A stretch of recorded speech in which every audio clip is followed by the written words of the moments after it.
Good day guys! Nandito nga tayo sa isang fast food chain para mag-order ng ating kakainin today.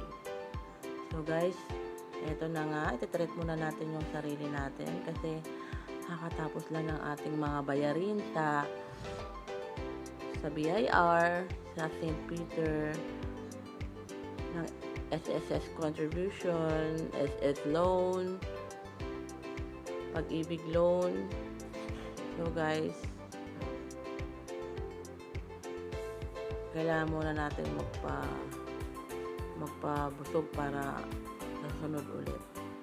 So ito nga guys, a day in my life as a mom. So kakatapos nga lang ng duty natin sa ating mga kids, lumabas nga muna tayo para magpalamig at mag-relax muna kasi yun nga guys, medyo sa maghapon mauubos nga ang lakas mo sa pag-aalaga sa mga kids.